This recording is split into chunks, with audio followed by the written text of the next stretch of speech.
जोहार दोस्तों, जैसा कि आप स्क्रीन पर देख सकते हैं कि झारखंड कर्मचारी चयन आयोग ने उत्पाद सिपाही प्रतियोगिता परीक्षा 2023 का विज्ञापन जारी कर दिया है। विज्ञापन संख्या 6/2023 जैसा कि आप स्क्रीन पर देख सकते हैं, इसे जारी कर दिया है। इस विज्ञापन की जो प्रमुख बातें हैं, इस वीडियो के माध्यम से मैं आप लोगों को उसको संक्षिप्त रूप से बताना चाह रहा हूं। जैसा कि आप देख सकते हैं यहाँ पर कि बहुत सारी बातें इसमें है, और इसमें जो मुख्य बातें हैं उसमें है ये देखिए कि जैसा कि परीक्षा शुल्क है वो 100 रुपये है, और इसके अलावा जो है सो ST SC के लिए जो है सो आपका परीक्षा शुल्क है वो है 50 रुपये यहाँ पर।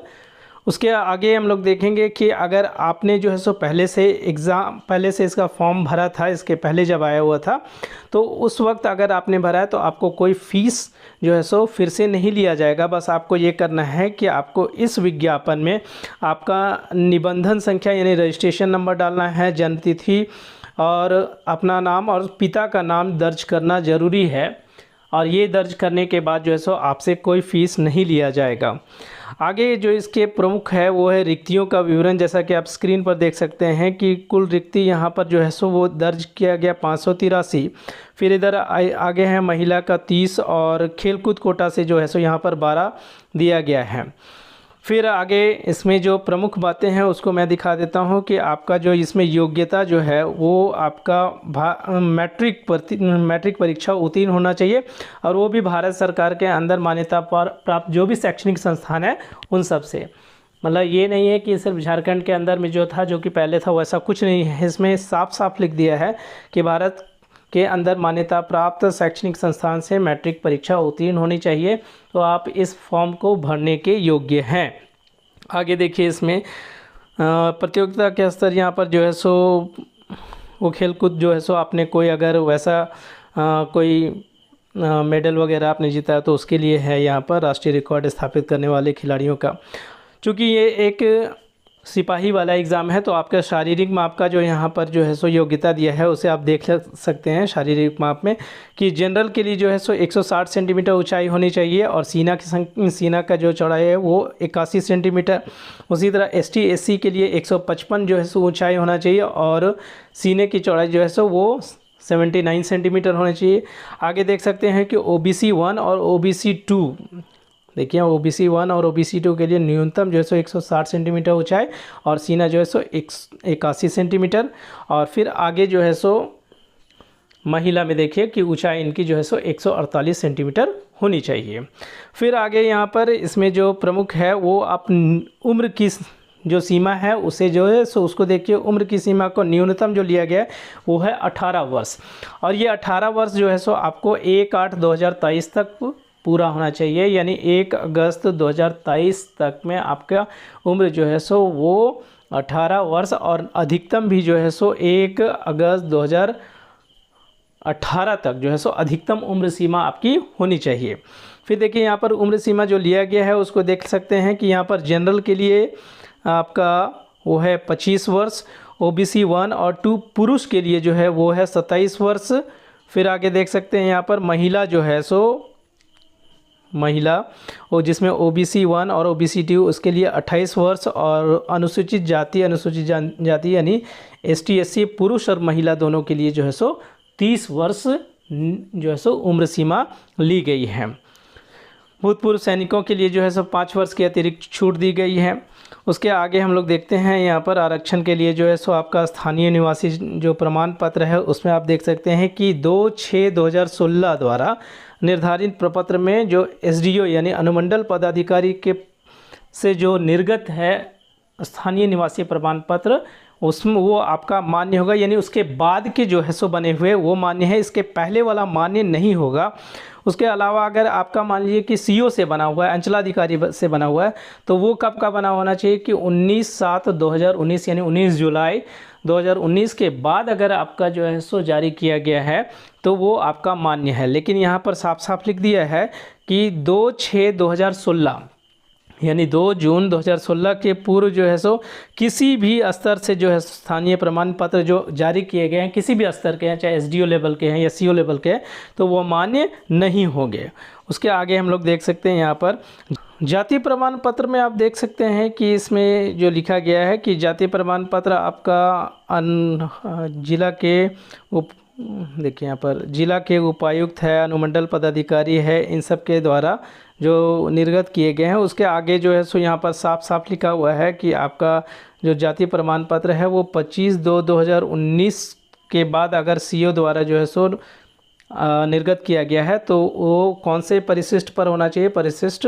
2 पर, यानी परिशिष्ट 2 के आधार पर अगर 25/2/2019 के बाद अगर सीओ ने उसे जारी किया है तो वो आपका चलेगा। उसके आगे जो है सो यहाँ पर देख सकते हैं कि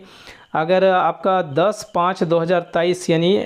के बाद का बना हुआ है सीओ लेवल का आपका 10/5/2023 तो अंचलाधिकारी, यहाँ पर देखिए अंचलाधिकारी, तो उसके बाद वो भी मान्य होगा, लेकिन वो परिशिष्ट 3 पर आधारित होना चाहिए। जो फॉर्म परिशिष्ट 3 है उसके हिसाब से बना है तो वो आपका चलेगा यहाँ पर। फिर आगे हम देख सकते हैं यहाँ पर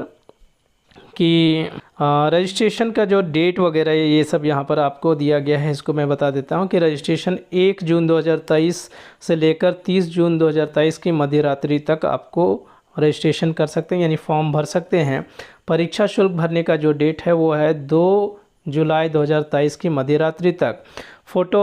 और हस्ताक्षर अपलोड करने का जो डेट है वो है 4 जुलाई 2023 की मध्य रात्रि तक। और अगर आपने कुछ गड़बड़ी कर दी है फॉर्म भरने के क्रम में तो फिर आप कुछ चीज़ों को छोड़कर बाकी को एडिट कर सकते हैं, जैसे कि आप अपना नाम, जन्मतिथि, ईमेल आईडी और मोबाइल संख्या को नहीं बदल सकते हैं। बाकी सारी चीज़ें अगर आपने कोई पोस्ट प्रेफरेंस या फिर कोई अन्य चीज़ें अगर गलत कर दी हैं तो आप 6 जुलाई 2023 से लेकर 8 जुलाई 2023 तक के बीच में उसे एडिट करके अपना फॉर्म जो है सो बढ़िया से भर सकते हैं दोस्तों। तो ये इंपॉर्टेंट चीज़ है, सबको ध्यान में रखना है।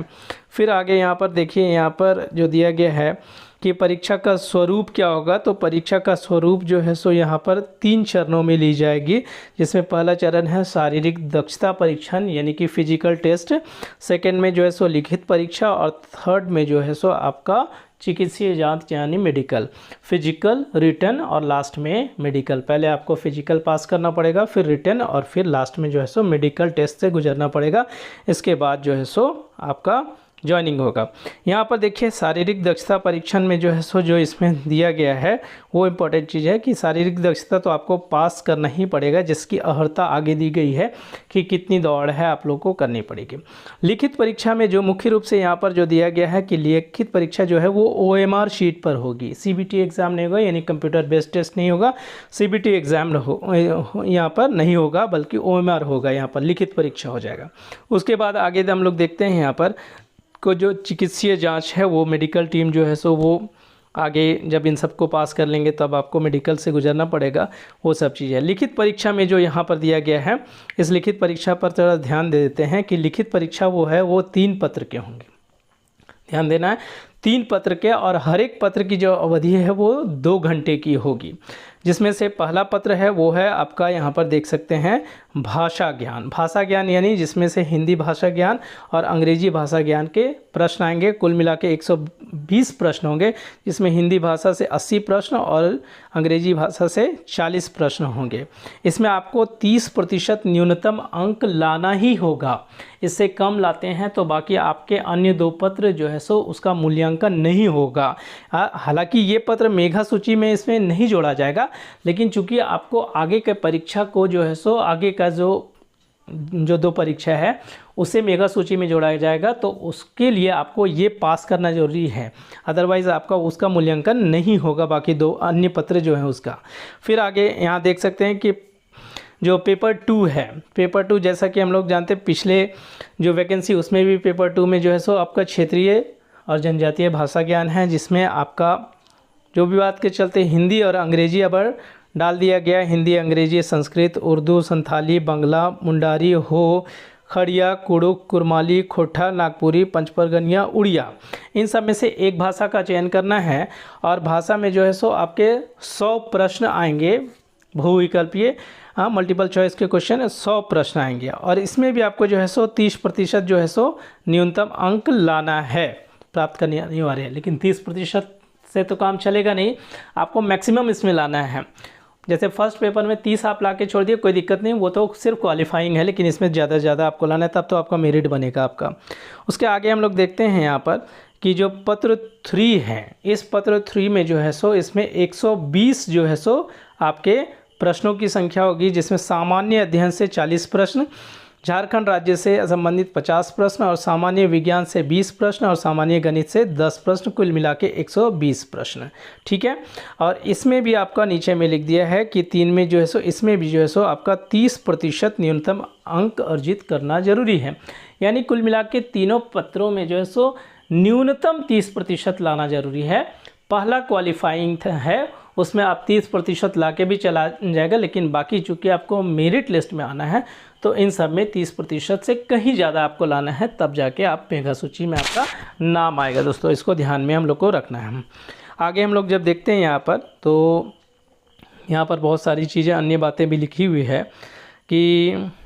वही जो अभी मैंने कहा वो सब चीज़ को, इसमें जो हिंदी भाषा पहला पत्र जो है सो हिंदी भाषा का, उसमें जो है सो आपका देखिए हिंदी भाषा ज्ञान में जो कि 80 प्रश्न होंगे, उसमें तो 20 प्रश्न जो है वो हिंदी के अनुच्छेद होंगे और व्याकरण, हिंदी के व्याकरण से 60 प्रश्न। उसी तरह से अंग्रेजी वाला जो है सो उसमें देखिए कि अंग्रेजी में आपके 20 प्रश्न जो है सो अंग्रेजी अनुच्छेद यानी पैराग्राफ पर जो होगा, और अंग्रेजी व्याकरण यानी ग्रामर पर जो है सो 20 यानी 40 हो गया, 80 40 120 प्रश्न जो है सो हो गया। दूसरा क्षेत्रीय भाषा, जो कि कोई भी भाषा आप चुनेंगे, हिंदी ले लीजिए, नागपुरी लीजिए, खोरठा या जो भी आप भाषा चुनेंगे, उसके लिए जो है सो उधर पीछे के उसको आगे जो है सो सिलेबस उसका दिया गया है, उसको हम लोग ध्यान देंगे। और यहाँ जो है सो बाकी जो पेपर 3 है, ये पेपर 3 में जो है सो अन्य चीज़ें सामान्य अध्ययन है, जैसे कि आप देख सकते हैं कि सामान्य अध्ययन, उसके अलावा आपका झारखंड राज्य से संबंधित, फिर सामान्य विज्ञान और सामान्य गणित, इन सब से प्रश्न जो है सो पूछे जाएंगे। शारीरिक दक्षता के लिए जो मैंने अभी यहाँ पर आप लोग को बताया कि शारीरिक दक्षता यानी फिजिकल जो टेस्ट शुरू वाला जो होगा, उसमें कितना दौड़ना है, तो पुरुषों के लिए दिया हुआ है 10 किलोमीटर की दौड़ 60 मिनट में, यानी 1 घंटे में जो है सो 10 किलोमीटर की दौड़ आपको दौड़नी है, उसमें आपको क्वालिफाई होना है। और महिलाओं के लिए जो दिया गया है वो आपका जो है सो 5 किलोमीटर 40 मिनट में, पुरुषों के लिए 1 घंटे में 10 किलोमीटर और महिलाओं के लिए जो है सो 40 मिनट में 5 किलोमीटर की दौड़ दौड़ना है। तो अगर आप इसकी तैयारी कर रहे हैं तो अभी से जो है सो आप फिजिकल की तैयारी करने में लग जाइए दोस्तों। फिर आगे यहाँ पर और भी बहुत सारी चीज़ें यहाँ पर दी गई हैं जो आप पढ़ सकते हैं इसको यदि करने में। बाकी यहाँ एक चीज़ और मुख्य रूप से जो दिया गया है, जिसे मैं यहाँ बताना चाहूँगा कि यहाँ पर एक न्यूनतम अर्हतांक जो है सो यहाँ पर लिख दिया है कि अगर आप जिस भी कैटेगरी से आते हैं उसमें अगर आप इससे कम नंबर लाते हैं तो मेगा सूची में आपका जो है सो नाम नहीं आएगा। जैसे यहाँ पर लिख दिया है कि आप जनरल में है तो आपको 40% न्यूनतम लाना पड़ेगा आपको, ठीक है। उसके अलावा जो है सो ST SC महिला के लिए 32%, फिर उसके बाद OBC 1 के लिए 34%, OBC 2 के लिए 36.5%, आदिम जनजाति के लिए 30% और आर्थिक रूप से कमज़ोर वर्ग यानी EWS के लिए 40%। इससे कम आप लाइएगा तो फिर आपका मेगा सूची में जो है सो आपका नाम नहीं आएगा। अगर कम लाए तो, ज़्यादा लाएंगे तब भी आपका जो है सो मेगा सूची में नाम आ पाएगा। और लास्ट में अंत में देखिए कि यहाँ पर जो पेपर 2 का बहुत सारा जो दिया गया है सिलेबस, उसके हिसाब से, क्योंकि हिंदी इंग्लिश नया जोड़ा गया है और पहले खोरठा और नागपुरी और अन्य भाषाएं जो थी वो सब तो थी ही, लेकिन यहाँ पर ध्यान देखिए यहाँ पर जैसे यहाँ कुरबानी के लिए जो है सो जो दिया गया है कि कौन कौन से हैं, व्याकरण है, साहित्य, लोक नृत्य है, हो के लिए है, अलग अलग जो है सो। तो इस पर जो है सो एक अलग वीडियो में बना दूंगा कि आपका जो भी है, जैसे मैं खोरठा पढ़ाता हूँ तो खोरठा सब्जेक्ट में कौन कौन से जो है सो आपका टॉपिक्स दिए गए हैं जो हम लोग को इसमें पढ़ना है, और पिछले जो है सो सिलेबस से कितना भिन्न है उसको भी देखेंगे। उसके अलावा अब तो चूँकि हिंदी जोड़ दिया गया और इंग्लिश जोड़ दिया गया तो बहुत सारे स्टूडेंट अब जनजातीय भाषा को छोड़कर हिंदी इंग्लिश भी लेंगे, तो उन सबको भी मैं ब्रीफ कर दूंगा अगले वीडियो में उसको। तो यहाँ पर दिया गया है, आप अपने हिसाब से कोई भी एक भाषा चुन सकते हैं और ध्यान देना है कि भाषा का चयन जो है सो बढ़िया से कीजिएगा, क्योंकि आपका जो मेरिट है वो इसी पर जो है सो डिपेंड करता है दोस्तों। तो आज की वीडियो में इतना ही दोस्तों। उम्मीद है कि सारी बातें जो इसमें बताई गई हैं वो आपको बढ़िया से समझ में आ गई होंगी दोस्तों। और हम लोगों को कोशिश करना है कि बढ़िया से जो है सो इस परीक्षा की तैयारी करें, क्योंकि बहुत दिन बाद जो है सो ये वैकेंसी आए, स्टूडेंट को बहुत दिनों से इसका इंतज़ार था और अंततः जो है सो ये आ गई है। तो उसको ध्यान में रखते हुए हम लोग को जो है सो तैयारी करना है और बहुत सारे जो है सो इसमें जो टॉपिक्स हैं उन सब पर मैं जो है सो वीडियो बना के आप लोगों के समक्ष लाते रहूँगा। तो दोस्तों, अगर चैनल पर आप लोग नए हैं तो एक बार चैनल को सब्सक्राइब कर दीजिए और लाइक और कमेंट जरूर दे कीजिएगा दोस्तों, जिससे हमको प्रोत्साहन मिलता है कि आगे भी आप लोगों के लिए इसी तरह की वीडियो मैं बनाते रहूँ दोस्तों। धन्यवाद।